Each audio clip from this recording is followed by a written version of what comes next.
அப்போ ஒருத்தன் தவம் செய்கிறான், ஒரு தவம் செய்கிறான். யாரை குறித்து தவம் செய்கிறான்? பெரியோர்கள் குறித்து தவம் செய்கிறான். நோக்கம், இப்போ நீ என்னக்கு தவம் செய்கிறன்னா, கடவுளால் படைக்கப்பட்ட உயிரினங்களுக்கு நான் தொண்டு செய்ய வேண்டும், என்னோடு சார்ந்து தொண்டு செய்கிறார் அல்லவா. கடவுளால் படைக்கப்பட்ட உயிரினங்களுக்கு தொண்டு செய்ய கடவுள் தந்திருக்கான் பொருள். அந்த பொருளை கூட்டு முயற்சி, பல பேர் சேர்ந்துதான் அந்த காரியத்தை செய்ய முடியும். அவன் சொல்லான் வள்ளுவன், அவர்களுக்கு குறை தீர்க்க வேண்டும். யார் நமக்கு தொண்டு செய்கிறார்களோ, சார்ந்திருந்து கடவுளால் கொடுக்கப்பட்ட பொருளை நமக்கு சார்ந்திருந்து தொண்டு செய்கிறார்களோ அவர்களுக்கு கொடுப்பதுதான் பண்புன்னு சொல்லுவான். தாளாற்றி தந்தால்னா முயற்சி, தவ முயற்சியால் வந்த பொருள். இப்போ ஆசான் ஞானிகளை நான் பூஜை செய்கிறேன், தொண்டரும் பூஜை செய்கிறார்கள். எல்லா தொண்டரும் சேர்த்துதான் கடவுள் பொருள் தருகிறான். அதை தக்கவர்களுக்கு சார்ந்து தொண்டு செய்கிற மக்களுக்கு சாதகமாக பயன்படுத்த வேண்டும். இது வள்ளுவன் கருத்து. என் அறிவிக்கப்பட்ட சொல்லுகிறேன். தாளாற்றி தந்த பொருளெல்லாம், தந்த பொருள் எல்லாம் தக்கார்க்கு வேளாண்மை செய்தல் பொருள். வேளாண்மை என்பது உதவி செய்தும் பொருட்டு. பண்புள்ள மக்களுக்கு உதவி செய்ய வேண்டும்.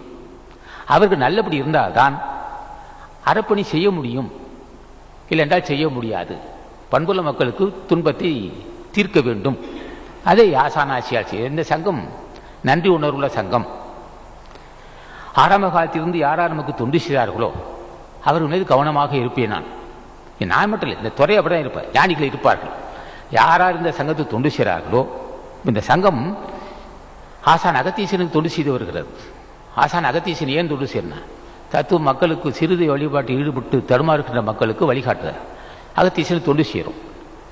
அகத்தீசனுக்கு தொண்டு செய்கிற மக்களுக்கு நாம நன்றி உணர்வு இருந்து அவர்களுக்கு செய்ய வேண்டிய கடமை இருக்கு. அவர்களுடைய ஆசி பெற வேண்டும் என்பதற்காக இப்போ ஞானிகளை நாம் தொண்டு. ராமலிங்க சாமி இருக்கிறார். இப்போ ராமலிங்க சாமியை பெரியோர்கள் அவர்னு சொல்லிட்டு வரோம்.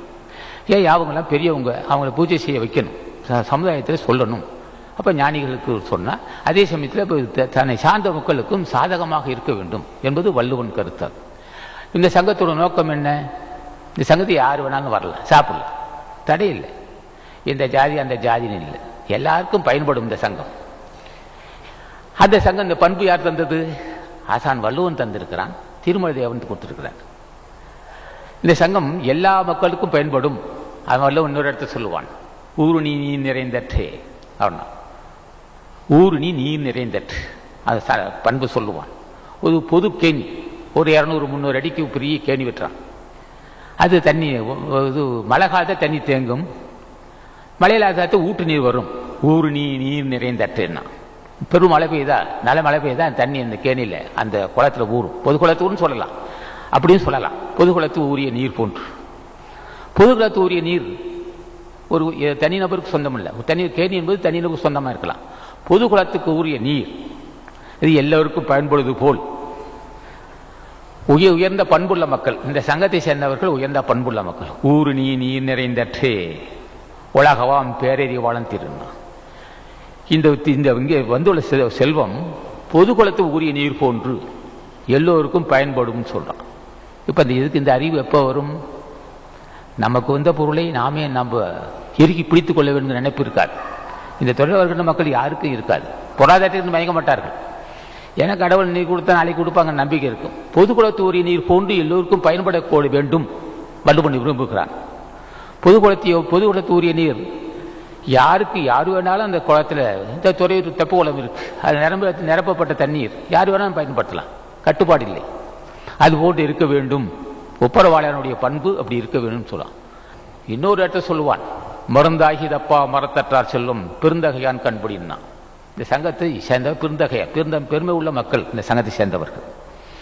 மருந்தாகி தப்பா மரத்தற்றார் செல்லும்னா வேப்ப மரம் இருக்கு, ஒரு பொதுவான வேப்ப மரம், அதில் பால் வரும். வேப்பம்பால் நல்லா முதிர்ந்த பின் பால் வரும். அந்த பால் உடம்புக்கு நல்லது, அது பாலும் நல்லது. அது வேறு, அது கஷாயம் வச்சு கொடுத்தா அது நல்லது. அது விதையும் நல்லது. வேப்பம் விதை, வேப்பம் பட்டை, வேப்பம் வேர், எல்லாம் தலை, வேப்பம் தலை எல்லாமே மருந்துப்படும். மருந்தாகி தப்பா மருந்து எல்லா வகைக்கும் பயன்பட வேண்டும். இந்த சங்கம் எல்லா வகைக்கும் பயன்படும்.